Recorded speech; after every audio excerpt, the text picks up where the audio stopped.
Chemical bonding में जो next topic है वो है बॉन्ड एनर्जी। क्वेश्चन यहाँ पर ये बॉन्ड एनर्जी होता क्या है। अगर हम 1 मोल ऑफ बॉन्ड लेते हैं, मतलब हमने कोई मॉलिक्यूल लिया और उसमें पाए जाने वाली जो बॉन्ड्स हैं, means we are taking 1 mole of bond. 1 mole आपने मॉलिक्यूल लिए तो 1 मोल मॉलिक्यूल में जो बॉन्ड होंगे, सपोज हमने अगर CH बॉन्ड लिया है तो ये इसका हमने 1 मोल बॉन्ड लिया है। तो 1 मोल ऑफ बॉन्ड को अगर हम गैसियस एटम में कन्वर्ट करना चाहें तो जितनी मिनिमम अमाउंट में एनर्जी रिक्वायर्ड होती है to cleave 1 mole of bond is called as the bond energy, और it is called as bond dissociation energy.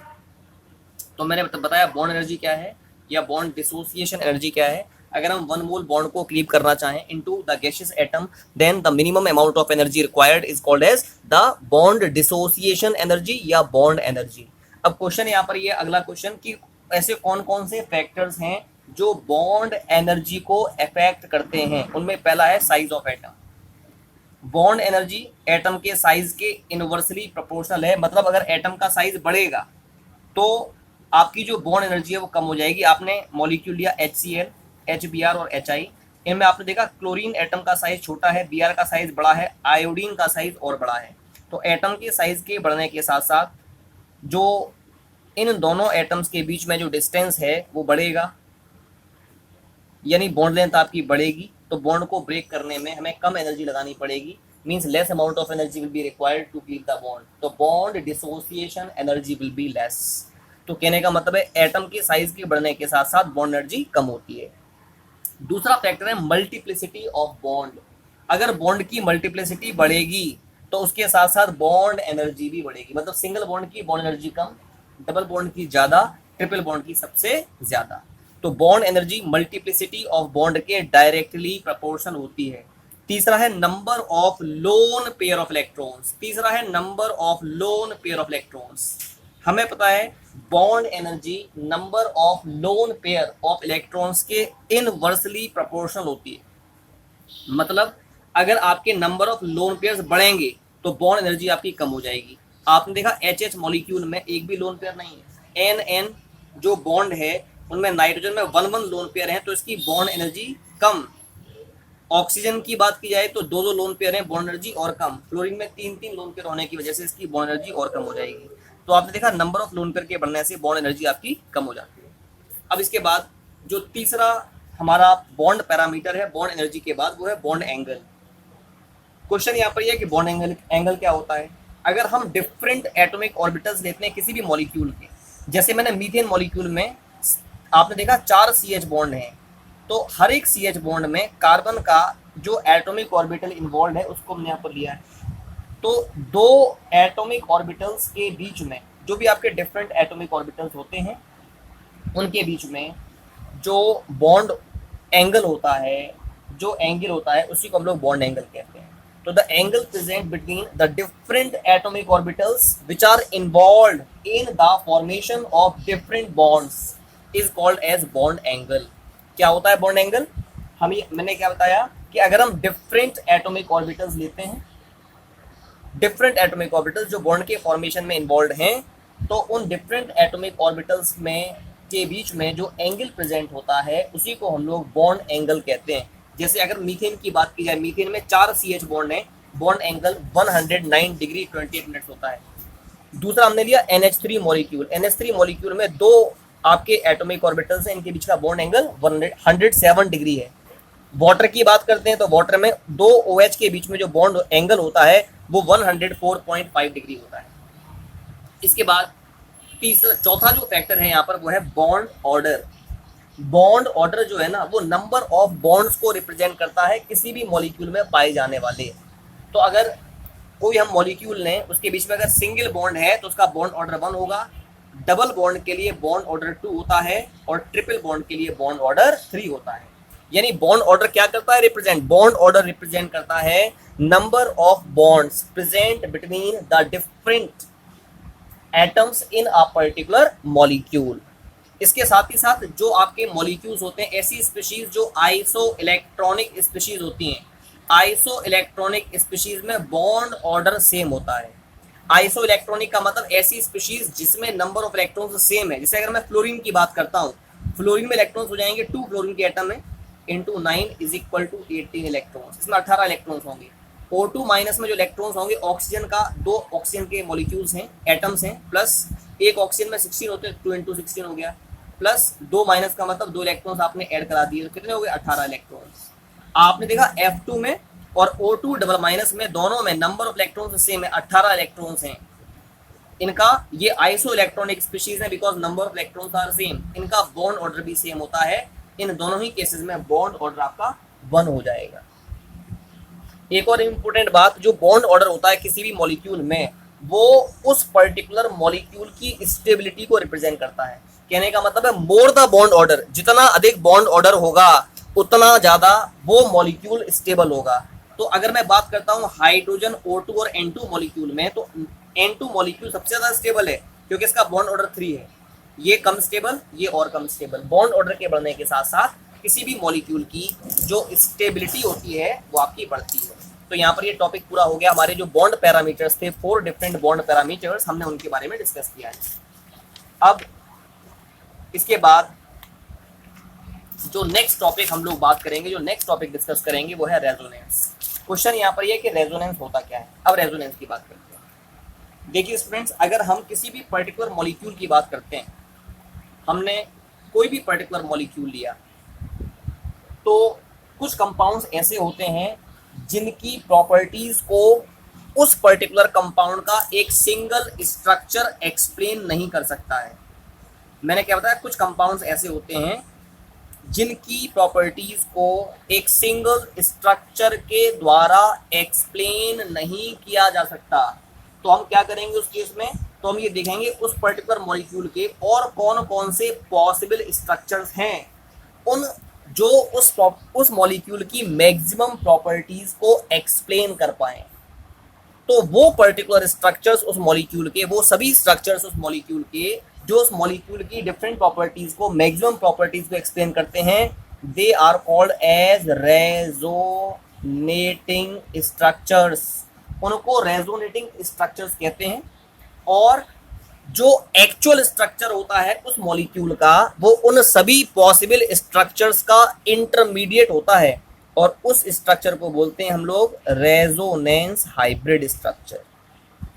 It is called resonance hybrid. तो रेजोनेंस क्या बताया मैंने ये बताया कुछ कंपाउंड्स ऐसे हैं जिनका एक सिंगल स्ट्रक्चर उस कंपाउंड की सभी प्रॉपर्टीज को एक्सप्लेन नहीं कर पाता है। तो हम ये देखते हैं उस कंपाउंड में और कौन कौन से पॉसिबल स्ट्रक्चर्स हैं जो उसकी मैक्सिमम प्रॉपर्टीज को एक्सप्लेन कर पाएं। उन सभी स्ट्रक्चर्स को बोलते हैं रेजोनेटिंग स्ट्रक्चर्स। और जो एक्चुअल स्ट्रक्चर होगा मॉलिक्यूल का, वो उन सभी रेजोनेटिंग स्ट्रक्चर्स का इंटरमीडिएट होता है, और उस इंटरमीडिएट स्ट्रक्चर को ही हम क्या बोलते हैं, रेजोनेंस हाइब्रिड कहते हैं।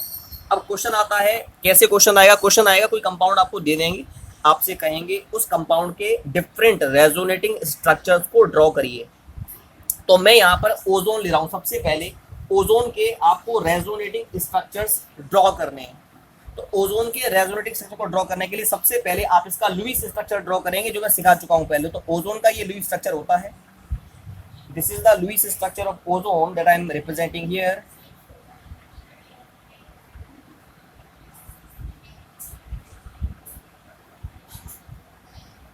ठीक है, ये पहला स्ट्रक्चर है। दूसरा स्ट्रक्चर क्या होगा, देखो अगर हम ये वाला बॉन्ड इधर तोड़ दें, इस इलेक्ट्रॉन पेयर को यहाँ पर हम भेज दें, तो क्या मिलेगा, ये ऑक्सीजन 1 2 3 4 5 और 6, यहाँ पर माइनस, यहाँ पर सिंगल बॉन्ड O, इधर प्लस, यहाँ पर ये आ गया डबल बॉन्ड, ठीक है, और यहाँ पर ये ऑक्सीजन। तो ये फर्स्ट स्ट्रक्चर हो गया। ये इसका सेकंड पॉसिबल स्ट्रक्चर है। ये दोनों स्ट्रक्चर्स एक दूसरे के रेजोनेटिंग स्ट्रक्चर कहलाते हैं। ऐसे ही अगर हम ये वाला बॉन्ड इधर भेज दें, इस इलेक्ट्रॉन पेयर को यहाँ पर ट्रांसफर कर दें, तो ये स्ट्रक्चर दोबारा से फर्स्ट स्ट्रक्चर में कन्वर्ट हो जाता है। तो आपने देखा ओजोन के ये दोनों रेजोनेटिंग स्ट्रक्चर्स हैं, इन दोनों को रेजोनेटिंग स्ट्रक्चर कहते हैं। और they also are called as canonical forms. Resonating structures को कैनोनिकल फॉर्म्स भी कहा जाता है। और इन दोनों का एक होगा इंटरमीडिएट स्ट्रक्चर। कैसा होगा, ये ऑक्सीजन एक इधर एक इधर एक इधर, इनके बीच में एक एक बॉन्ड तो है। इसके साथ ही साथ आपने देखा कि अगर मैं इस कंपाउंड की बात करता हूं, तो इनमें इन सभी ऑक्सीजन पर इलेक्ट्रॉन्स का डिलोकलाइजेशन है, इसको हम इस तरह से रिप्रेजेंट कर देते हैं। ठीक है, ये डिलोकलाइजेशन है, इस स्ट्रक्चर में डबल बॉन्ड यहाँ पर है, इस स्ट्रक्चर में डबल बॉन्ड यहाँ चला गया, तो यानी जो इलेक्ट्रॉन है वो आपके डिलोकलाइज हो रहे हैं, इसमें इधर हो रहे हैं, इसमें इधर हो रहे हैं, तो उन डिलोकलाइज इलेक्ट्रॉन्स को हम डॉटेड लाइन से रिप्रेजेंट करते हैं। वैसे ही एग्जाम में पूछते नहीं, स्ट्रक्चर्स ये दोनों आएंगे एग्जाम में। ठीक है, अगला है बेंजीन। आपसे कहा जाए बेंजीन के स्ट्रक्चर क्या है, तो बेंजीन का एक रेजोनेटिंग स्ट्रक्चर ये होता है, एक ये स्ट्रक्चर है, इसको पहला स्ट्रक्चर कह दिया हमने। दूसरा स्ट्रक्चर कैसे बनेगा, ये वाला बॉन्ड यहाँ भेजो, ये यहाँ भेजो और ये यहाँ पर भेजो, you will get the second resonating structure like this. ये इसका सेकंड रेजोनेटिंग स्ट्रक्चर है। ठीक है, इसके बाद there are some more structures of benzene, ये दोनों रेजोनेटिंग स्ट्रक्चर हो गए। इन स्ट्रक्चर्स को हम लोग कहते हैं कैकुलेज स्ट्रक्चर, इनको कैकुलेज स्ट्रक्चर कहते हैं। इसके अलावा और भी स्ट्रक्चर्स बेंजीन के गिवन हैं, एक ये स्ट्रक्चर है बेंजीन का, दूसरा एक और स्ट्रक्चर हम रिप्रेजेंट करना चाहेंगे, ये यहाँ पर, ये इधर और ये इधर, ये दूसरा स्ट्रक्चर हो गया। एक और structure I want to represent one more structure here, ये इधर, ये इधर और ये इधर। एक और बेंजीन का रेजोनेटिंग स्ट्रक्चर होता है, यानी रेजोनेंस हाइब्रिड। यहाँ पर आपने एक 6 कार्बन कंटेंट रिंग बनाओगे और उस पर डॉटेड लाइंस लाइक दिस, या तो इससे करते हैं रिप्रेजेंट, या you can also represent it like this, यहाँ पर एक सर्कल बना दो। तो ये सारे के सारे बेंजीन के स्ट्रक्चर्स हो गए। ठीक है, इसके बाद अब मैं बात करूंगा कार्बन डाइऑक्साइड मॉलिक्यूल के बारे में। तो CO2 का स्ट्रक्चर ये होता है CO2 लाइक दिस,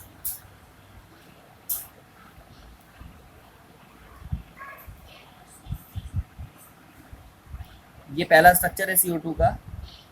दूसरे स्ट्रक्चर में क्या करें, ये वाला बॉन्ड आप यहाँ तोड़ दें और ये इलेक्ट्रॉन पेयर, ये वाला बॉन्ड यहाँ आ जाएगा और ये इलेक्ट्रॉन पेयर यहाँ पर एक बॉन्ड बनाएंगे, तो क्या बनेगा, ये ऑक्सीजन, इस पर आएगा प्लस चार्ज, यहाँ एक इलेक्ट्रॉन पेयर, यहाँ ये ट्रिपल बॉन्ड आ गया, यहाँ पर C। ठीक, यहाँ पर क्या हुआ, इस सिंगल बॉन्ड रहा 1 2 3 4 5 6 और यहाँ पर ये माइनस, ये दूसरा स्ट्रक्चर हो गया CO2 का।